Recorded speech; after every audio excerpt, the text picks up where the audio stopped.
हर हर महादेव। कल्कि अवतार और युग परिवर्तन के बारे में हम लोगों ने बहुत सारी भविष्यवाणियां सुन रखी हैं। पुराणों और ग्रंथों के अलावा अनेक साधु संतों की वाणियां हमें पढ़ने सुनने को मिलती हैं, जो कलयुग अंत के बारे में जानकारियां देती हैं। इनमें से एक भविष्यवाणी है संत रविदास की, जो काफ़ी लोकप्रिय है। चूँकि कल संत रविदास जी की जयंती थी, मैंने सोचा इसी के बारे में बात की जाए। ये वो भविष्यवाणी है जो कोविड लॉकडाउन के समय काफ़ी वायरल हुई। भारत में अवतारी होगा जो अति विस्मयकारी होगा, ज्ञानी और विज्ञानी होगा वो अद्भुत सेनानी होगा, जीते जी कई बार मरेगा छद्म वेश में जो विचरेगा, देश बचाने के लिए होगा आह्वान, युग परिवर्तन के लिए चले प्रबल तूफान, तीनों ओर से होगा हमला, देश के अंदर द्रोही घपला, सभी तरफ कोहराम मचेगा, कैसे हिंदुस्तान बचेगा, नेता मंत्री और अधिकारी जान बचाना होगा भारी, छोड़ मैदान सब भागेंगे, सब अपने अपने घर दुबकेंगे, जिन जिन भारत मात सताई, जिसने उसकी करी लुटाई, ढूंढ ढूंढ कर बदला लेगा, सब हिसाब चुकता कर देगा, चीन अरब की धुरी बनेगी, विध्वंसक ताकत उभरेगी, घाटे में होंगे ईसाई, इटली में कोहराम मचेगा, लंदन सागर में डूबेगा, युद्ध तीसरा प्रलयंकारी, जो होगा भारी संहारी, भारत होगा विश्व का नेता, दुनिया का कार्यालय होगा, भारत में न्यायालय होगा,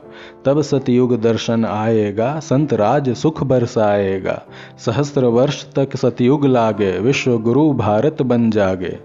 ये भविष्यवाणी इतना स्पष्ट है कि समझाने की ज़रूरत नहीं है, किंतु समस्या ये है कि संत रविदास जी की रचनाओं में ये कहीं नहीं मिलती। उनकी रचनाओं को अगर आप पढ़ेंगे तो पाएंगे उनकी भाषा ही अलग थी। उनके पद, दोहे और साखी इत्यादि ऐसी हिंदी भाषा में नहीं है, बल्कि उन्होंने ब्रज भाषा में अपनी काव्य रचना की, जिसमें अवधी, राजस्थानी, पंजाबी और फारसी के शब्दों का भी उपयोग किया गया है। ये उनकी कुछ रचनाएं हैं जिनसे स्पष्ट होता है कि अभी जो भविष्यवाणी हमने पढ़ी उसकी भाषा कितनी अलग है। संत रविदास को संत शिरोमणि की उपाधि दी गई है। उन्होंने परमात्मा के प्रति अपनी भक्ति भावना को अद्भुत काव्य शिल्पों के माध्यम से प्रकट किया है। समाज में व्याप्त जाति प्रथा का खंडन कर सभी को एक ही भगवान का संतान कहा और एक ही ईश्वर की पूजा उपासना का पाठ पढ़ाया।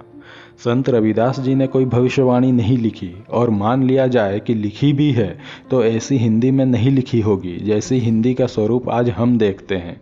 तो स्पष्ट है कि उनके नाम से इंटरनेट पर फैलाई गई ये भविष्यवाणी उनके द्वारा लिखी हुई नहीं है, किंतु कल्कि अवतार के तथाकथित प्रचारकों ने इस भविष्यवाणी को प्रामाणिक मानकर इसकी व्याख्या कर दी, और हम लोगों ने सही भी मान लिया।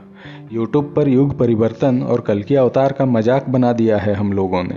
हर दूसरे दिन कलयुग अंत और तबाही लाने वाले पता नहीं किस मुंह से पिछले कई सालों से लोगों के सामने आ रहे हैं और लोगों को डरा रहे हैं। दरअसल गलती हमारी है कि हम भगवान के नाम पर कुछ भी विश्वास कर लेते हैं और भगवान के नाम पर डराने वालों को धार्मिक व्यक्ति समझ लेते हैं।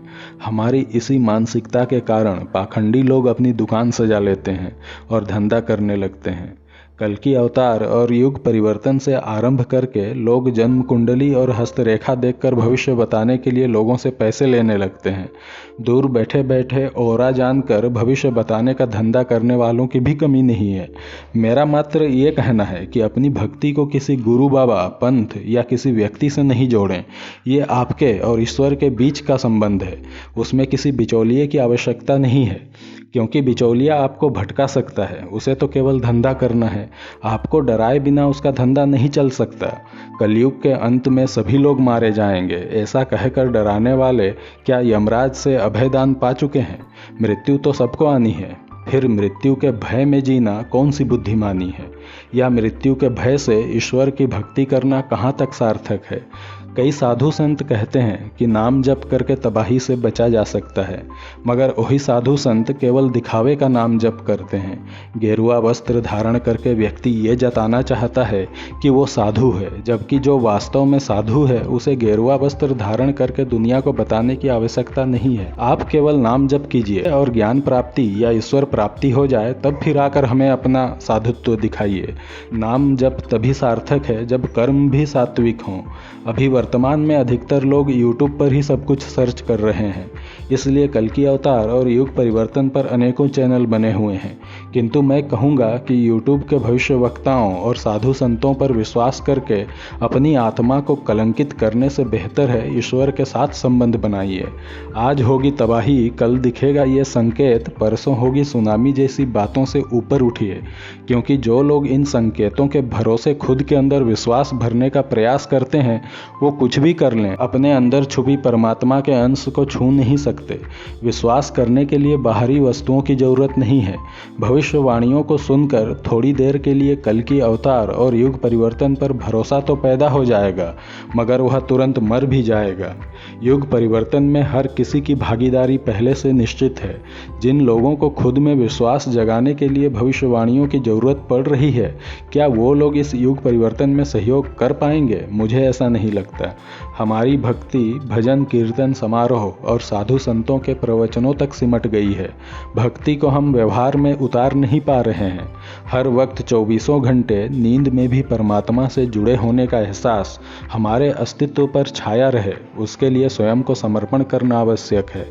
वो किसी कर्म कांड या नाचने गाने से नहीं होता, बल्कि स्थिर चित्त से संकल्पता के साथ सत्कर्म करते हुए अपने सांसारिक कर्तव्यों के प्रति सचेत होकर हृदय में परमात्मा का स्मरण करते रहने से समर्पण का द्वार खुलता है। जगत को परमात्मा की प्रतिकृति जानकर और जीवन को एक उपहार समझकर अपने द्वारा किए गए कर्मों को परमात्मा के चरणों में समर्पित करना है, ना कि किसी ठग साधु बाबा के पैर पकड़ने हैं। गुरु भगवान होता है और हम पाखंडियों के पैर छूकर उनमें भगवान होने का अहंकार भर देते हैं। अभी कल्कि अवतार हर जगह प्रसिद्ध हो रहे हैं, भव्य मंदिर बनने वाला है, तो अभी कल्कि भगवान के नाम पर भी भक्ति का क्रय विक्रय हो रहा है। युग परिवर्तन का प्रतीक कल्कि अवतार उसी पुरानी व्यवस्था के जाल में फंसकर रह जाएगा यदि हम इसके बारे में सतर्क ना हो तो। जब हम ये ही फर्क नहीं कर पा रहे कि कल्कि अवतार के बारे में कौन सी बात सच है और कौन सी झूठ, तो हम कैसे स्वयं को कल्कि भक्त कह सकते हैं। कल्कि अवतार और युग परिवर्तन पर संत रविदास जी के नाम से फैलाई गई ये भविष्यवाणी कहाँ से आई?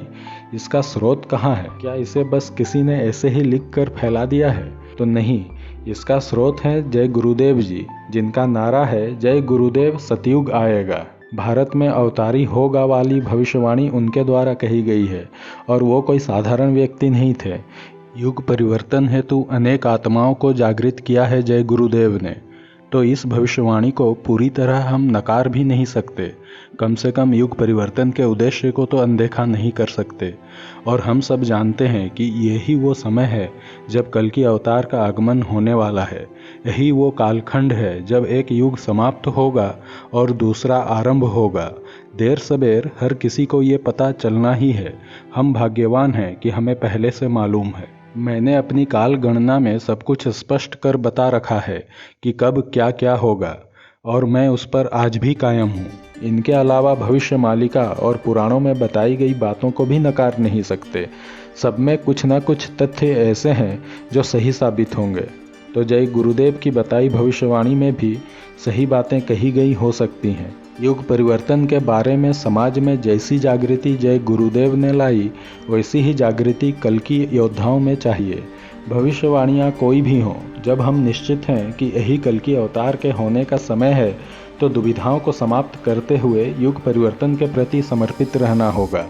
जैसा कि इस भविष्यवाणी में कहा गया है, राष्ट्र प्रेम से ऊपर और कुछ नहीं, जनता की सेवा से श्रेष्ठ और कुछ नहीं, भारत को दुख देने वालों से बदला लेने से अधिक महत्वपूर्ण और कुछ नहीं, नाइंसाफी को मिटाकर न्याय की स्थापना से अधिक पवित्र उद्देश्य और कुछ नहीं। तो धैर्य के साथ ताकत एकत्रित करते रहिए। परमात्मा स्वयं भौतिक संसार में दखल देकर आत्माओं को पाप की बेड़ियों से मुक्त करेगा। इस कार्य में हम केवल मूक दर्शक न बने, नाम जप और प्रवचन सुनकर अपने कर्तव्यों की समाप्ति न समझ लें, बल्कि युग परिवर्तन की ज्वाला में कूद पड़ने को भी तैयार रहें। तो आज के लिए बस इतना ही। प्रयास रहेगा कि लगातार वीडियोस अपलोड करता रहूं। धैर्य के साथ हमसे जुड़े रहने के लिए धन्यवाद। हर हर महादेव।